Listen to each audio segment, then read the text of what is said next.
नाज़रीन, ढाका में बांग्लादेश की साबिक वज़ीर-ए-आज़म खालिदा ज़िया की तदफीन के मौके पे कौमी असम्बली के स्पीकर सरदार अयाज सादिक और भारतीय वज़ीर ख़ारजा एस जयशंकर की मुलाकात ने वक्ती तौर पर यह उम्मीद पैदा की कि मई में होने वाली पाक भारत झड़पों के बाद ताल्लुकात में कशीदगी कम हो सकती है। जयशंकर खुद चल के स्पीकर के पास आए, दोनों में मुसाफिहा हुआ और खुशगवार जुमलों का तबादला हुआ। यह मई की झड़पों के बाद पहला आला सतह का राबिता था जिसने यह तासुर दिया कि दोनों मुमालिक के दरमियान कशीदगी में शायद कुछ कमी आ जाए। मगर ढाका से वापसी के बाद जयशंकर के बयानात ने भारत की दोहरी पॉलिसी को बेनकाब कर दिया। उन्होंने भारतीय शहर मद्रास में तालिब इल्मों से खिताब करते हुए पाकिस्तान की तरफ इशारा करते हुए कहा कि आपके पड़ोसी बुरे भी हो सकते हैं, बदकिस्मती से हमारे हैं। उन्होंने एक तरफ सरदार अयाज सादिक से मुलाकात करके मुस्बत तासुर दिया तो दूसरी तरफ पाकिस्तान के बारे में मनफी लहजा इख्तियार किया। जयशंकर ने दहशतगर्दी के खिलाफ दिफा के अपने हक का हवाला देते हुए यह हर्जा सराई भी की कि यह जानबूझकर दहशतगर्दी जारी रखता है। इस बयान ने भारतीय खारजा पॉलिसी में इबाहम को वाज़ेह किया है, जिसकी एक और झलक सिंध तास मुआहिदे के हवाले से सामने आई। भारतीय वज़ीर ख़ारजा एस जयशंकर ने कहा कि कई साल पहले पानी की तकसीम पर इत्तफाक नेक नियति के तहत हुआ था, लेकिन अगर दहशतगर्दी जारी रही तो अच्छे हमसाये के फवायद हासिल नहीं होंगे। यानी एक तरफ तो भारत पाकिस्तान से अच्छा पड़ोसी होने की उम्मीद रखता है, मगर दूसरी जानिब पाकिस्तान के हवाले से धमकी आमेज लहजा इख्तियार करता है। पाकिस्तान की जानिब से वाज़ेह किया जा चुका है कि इंडस वाटर ट्रीटी पाकिस्तान की रेड लाइन है और उसकी किसी भी किस्म की खिलाफ वर्जी का भरपूर जवाब दिया जाएगा। पाकिस्तानी वज़ारत ख़ारजा ने भारतीय वज़ीर ख़ारजा के बयानात को सख्ती से मुस्तरद किया और कहा कि नई दिल्ली एक बार फिर अपनी तशवीशनाक किरदार से तवज्जो हटाने की कोशिश कर रही है, जो दहशतगर्दी को फरोग देना और खित्ते में अदम इस्तेहकाम का सबब बनता है। दफ्तर ख़ारजा ने कुलभूषण यादव के केस और सरहद पार दहशतगर्द कार्रवाइयों के हवाले से मौजूद शवाहिद को भारतीय पॉलिसी के खिलाफ दस्तावेजी सबूत करार दिया। दफ्तर ख़ारजा ने वाज़ेह किया कि पाकिस्तान कश्मीरी अवाम की जायज़ जद्दोजहद की मुकम्मल हिमायत जारी रखेगा और सिंध तास मुआहिदे के तहत अपने हुकूक के तहफ़्फ़ुज़ के लिए तमाम ज़रूरी इक़दाम करेगा। यह पूरा मंजरनामा भारत की पॉलिसीज़ में मौजूद तज़ाद को नुमाया करता है। ढाका में एस जयशंकर की सरदार अयाज सादिक से मुलाकात और वापसी के बाद धमकी अमेज बयान देना, इंडस वाटर ट्रीटी को अपने हक में धमकी के लिए इस्तेमाल करना, जबकि पाकिस्तान से अच्छा हमसाया होने की उम्मीद रखना, यह दोहरी पॉलिसी यह जाहिर करती है कि सिर्फ इशारे और मुलाकातें एतमाद कायम करने के लिए काफी नहीं होते, बल्कि अमली रवैया जरूरी होता है। भारत की पॉलिसी यह वाज़ेह करती है कि अच्छे ताल्लुकात के दावे और धमकी अमेज बयानात एक साथ नहीं चल सकते और खित्ते में हकीकी इस्तेहकाम सिर्फ शफाफ, मुस्तहकम और गैर मुबहम रवैये से ही मुमकिन होता है। इसी मंजरनामे में बात करेंगे। हमें ज्वाइन किया वज़ीर ख़ारजा खुर्शीद महमूद कुसूरी साहब ने। कुसूरी साहब, बहुत शुक्रिया आपके वक्त का। कुसूरी साहब, ढाका के अंदर मुलाकात हुई, मुसाफिहा हुआ, तवील मुलाकात तो ना हुई, मुख्तसर दौरानी की मुलाकात है, कुछ गुफ्तो शुनीद हुई अयाज सादिक साहब और जयशंकर साहब के दरमियान। आप क्या समझते हैं कि क्या ये बेहतरी की अलामत है? इतने अरसे बाद, यानी जंग के बाद, ये पहला आला सतह का राबिता है या मुसाफिहा है, या फिर इसे सिर्फ एक सिफारती अलामत समझ के सरफे नजर कर लेना चाहिए? नहीं, इसको बहुत ज्यादा इसमें रीड नहीं करना चाहिए, लेकिन एक बात क्लियर है कि डिप्लोमेसी में बड़ी अच्छी खासी प्लानिंग की जाती है। सबको पता होता है कि मीटिंग से पहले हम होल्डिंग रूम में बैठेंगे। मैं कई मीटिंग्स में गया हूं तो होल्डिंग रूम में बिठाया जाता है। होल्डिंग रूम में आपके पास दो ऑप्शंस हैं, या कि आप नजरें ना मिलाएं, दूसरी बोर्ड ज़रा ऑड सी होती है, दूसरी है कि मिलाएं। लेकिन जो हमें इत्तला मिली है कि वो खुद आए हैं स्पीकर साहब के पास या सादिक साहब के पास, उसे ये इंडिकेशन ज़रूर है कि वो कुछ सिग्नल देना चाह रहे थे। वो सिग्नल क्या था उसको ज़्यादा रीड इसलिए नहीं करना चाहिए कि शायद या तो उन पर प्रेशर पड़ा है या कोई प्रेशर नहीं, उनका एक और बयान सख्त उसके बाद आ गया है।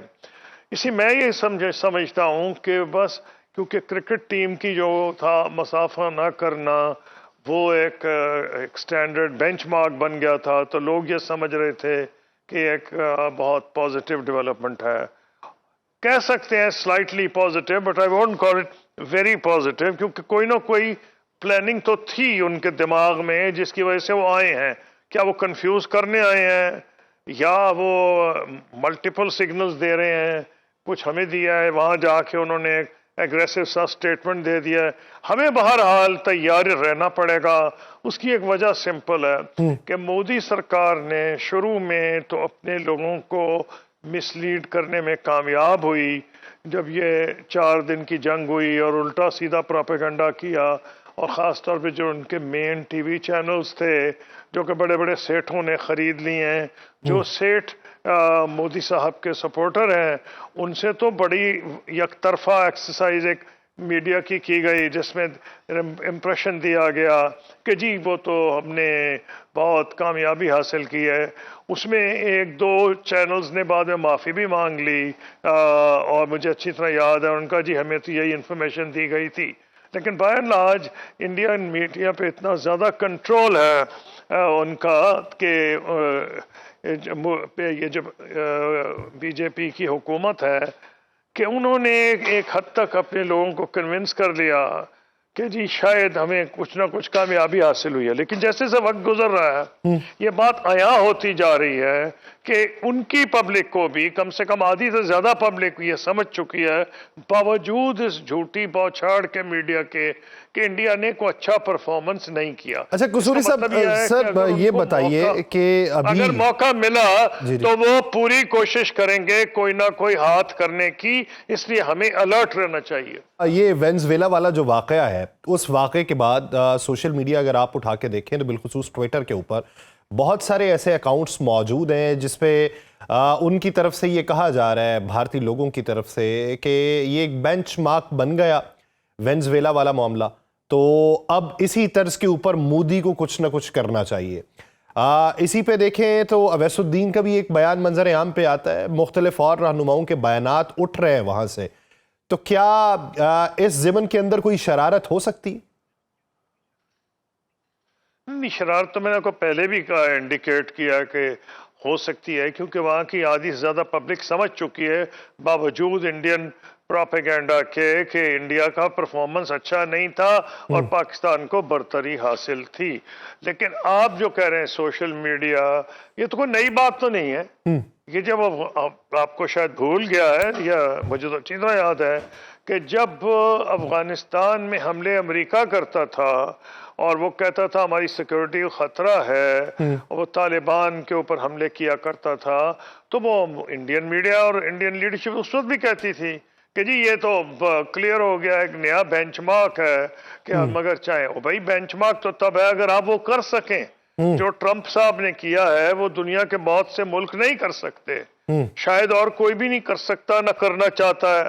तो ये कि हम बेंचमार्क बन गया, अभी बेंचमार्क से क्या होता है? पाकिस्तान न्यूक्लियर पावर है, उसकी बड़ी मजबूत फौज है, और अभी छोड़ दें इतनी मुतअद्दिद जंगें हुई हैं वेस्टर्न फ्रंट के ऊपर, कहीं कश्मीर जहाँ हमारा झगड़ा है, कुछ भी नहीं भारत को, या फ्रैंकली स्पीकिंग कोई बोथ आर्मीज वहीं तकरीबन खड़ी हैं जहाँ 1948 में थी, सिर्फ उसका नाम बदल गया है सीज फायर लाइन से लाइन ऑफ कंट्रोल।